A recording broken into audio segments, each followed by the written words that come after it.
பிளாசி முதல் செங்கோட்டை வரை உரை ஓவியம்.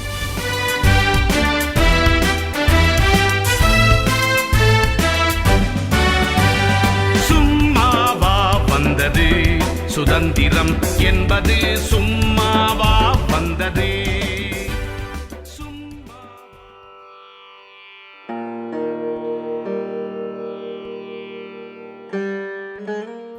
அன்பர்களே, நான் பாரத அன்னை பேசுகிறேன். கடந்த 200 ஆண்டு கால வரலாற்றை கேட்க என் முன் அமர்ந்த சிறுவன் சிவாவிடம் பிளாசி போர் சம்பவங்கள் குறித்து சொல்லிக் கொண்டிருந்தேன். தில்லியின் கட்டுப்பாட்டில் இருந்து தன்னை விடுவித்துக் கொண்ட வங்கத்து நவாபின் கதையை அவனுக்கு சொன்னேன்.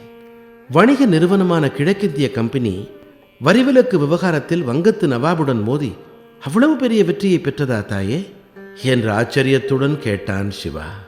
ஆமாம், 1741 தன்னை சுதந்திர நவாபாக அறிவித்துக் கொண்ட அலிவர்தி கான் தான் மறையும் 1756 வரை கிழக்கிந்திய கம்பெனி தன் அரசில் பெரிதும் தலையிடாமல் பார்த்து கொண்டார். மற்ற முகலாய மன்னர்கள் நவாபுகளைப் போல அவர் இல்லை. ஒரே ஒரு மனைவியுடன் வாழ்க்கையை நகர்த்தினார் அலிவர்தி கான். அவருக்கு 3 மகள்கள். அவர்களில் தனது கடைசி மகளான அமீனா பேகத்தின் மகன் சிராஜுத்தௌலா மீது தனி கவனம் வைத்திருந்தார் அலிவர்தி கான். சிறுவனான அவனை அடுத்த நவாப் ஆக்குவதற்காக பயிற்சிகளை கொடுத்தார்.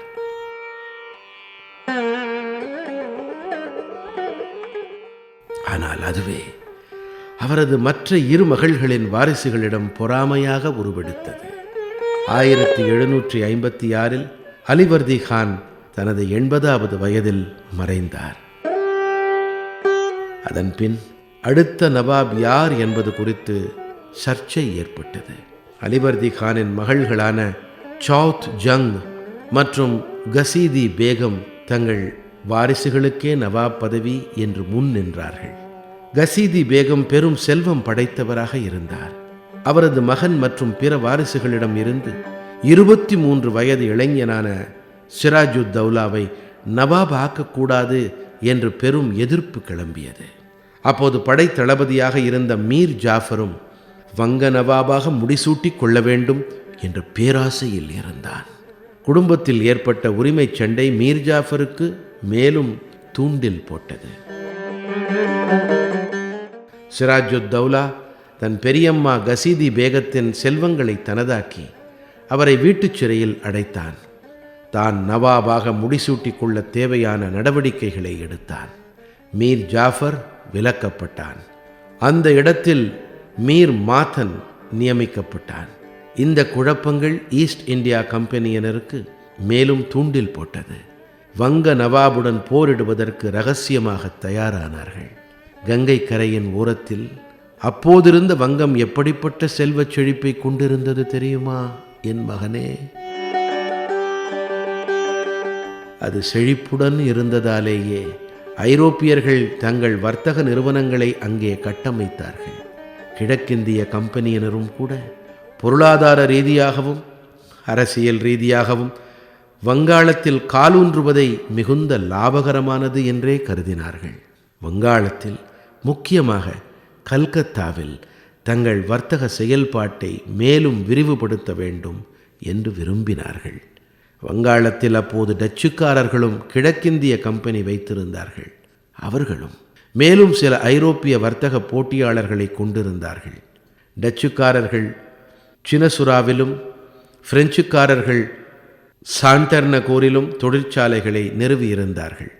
வாரிசு உரிமை தகராறுகளால் மகிழ்ச்சியாக இல்லாத நிலையில் நவாபான சிராஜுத்தௌலா தன் குடும்பத்திலேயே பகையாளிகளை பெற்றிருந்தான்.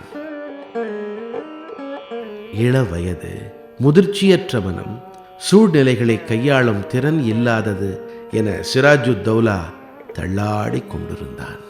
அந்த நேரம்தான் கிழக்கிந்திய கம்பெனியினர் கல்கத்தாவில் வீம்புக்கு என்றே விபரீதமான செயல்களில் இறங்கியிருந்தார்கள்.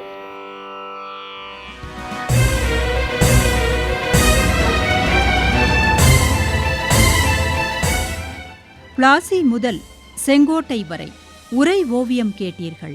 போரிலே இறங்கிவிட்டால் இன்னல் சூழும் தெரியும். பெற்ற தாய் பசித்திருப்பாள் பிள்ளைக்கது புரியும். அன்னையர்க்கு அன்னையார பாரதியின் துயர் துடைக்க அன்னை தானே அழித்துக் கொண்டோர் எத்தனையோ எத்தனை. படைப்பு சென்னை வானொலி நிலையம்.